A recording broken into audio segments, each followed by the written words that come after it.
నేను పుట్టింది అమ్మమ్మ ఇంటనే, మురుడు చేసింది మా తాతయ్యని. పేరు పెట్టింది మా అమ్మమ్మని, ముందు పిలిచింది మా నానమ్మని. ముద్దులాడరు మా మావయ్యలు, మురిసిపోయారు మా అత్తమ్మలు.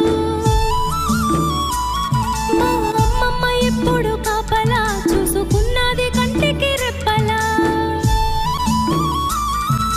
లాల పోసింది, జోల పాడింది, బుగ్గ చుక్క పెట్టి